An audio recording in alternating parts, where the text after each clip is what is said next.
नमस्ते दोस्तों, मैं हूं आपका दोस्त प्रद्युम्न शर्मा। स्वागत है आपका हमारे चैनल पर। क्या आपने कभी सोचा है दुनिया की सबसे ऊंची प्रतिमा के सामने खड़े होने पर कैसा महसूस होता है?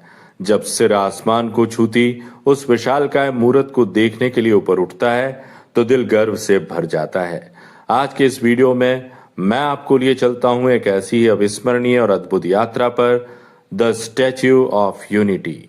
एक सुप्रसिद्ध इतिहासकार और यात्रा वृत्तांत लेखक इब्न बतूता ने कहा था, यात्रा पहले तो आपको अवाक यानी कि शब्दहीन कर देती है और उसके बाद आपको एक बेहतरीन कहानीकार में बदल देती है। मनुष्य का भ्रमण करना उसकी जिज्ञासु प्रवृत्ति का ही परिणाम है। यात्रा केवल भूगोल बदलने का नाम नहीं है, बल्कि वह स्वयं को खोजने, दुनिया को समझने का सबसे बड़ा माध्यम है।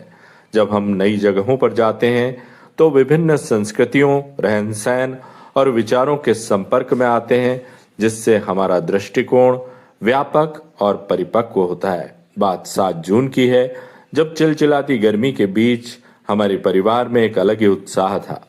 मौका था विश्व की सबसे ऊंची प्रतिमा को अपने आंखों से देखने का। हमारी train Nizamuddin Ekta Nagar express platform पर खड़ी थी।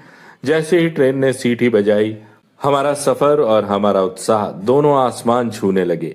परिवार के साथ ट्रेन का यह सफर आत्मीय संवाद, हंसी मजाक, स्वादिष्ट खाने के साथ कब बीत गया पता ही नहीं चला।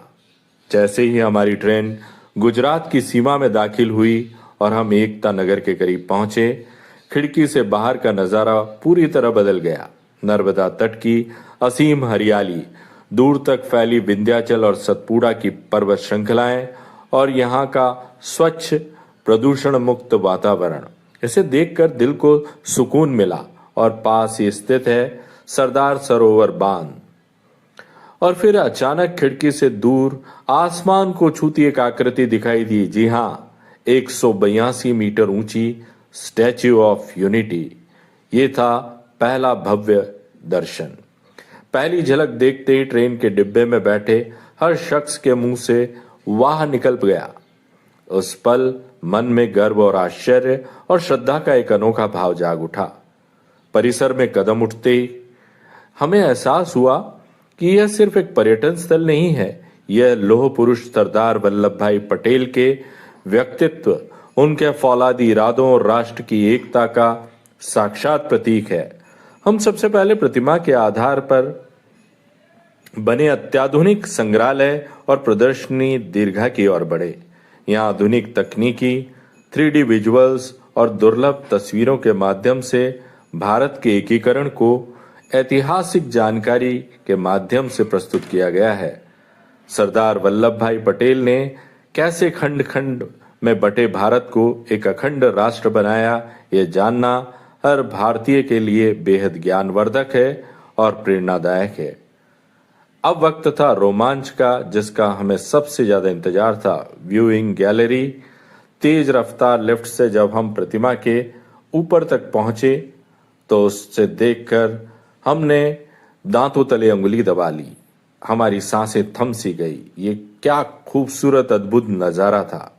इस यात्रा की एक और खास बात जिसने हमें सबसे ज्यादा प्रभावित किया, वह थी यहाँ की अत्याधुनिक पर्यटन सुविधाएं।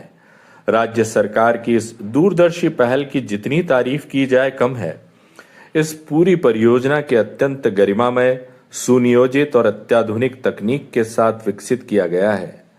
परिसर के भीतर प्रदूषण मुक्त इलेक्ट्रिक बसें चल रही हैं, जो कि मंत्रमुग्ध कर देती हैं। हर आयु वर्ग के पर्यटकों के लिए साफ सफाई, सुरक्षा, डिजिटल टिकट व्यवस्था और गाइडेंस उपलब्ध है।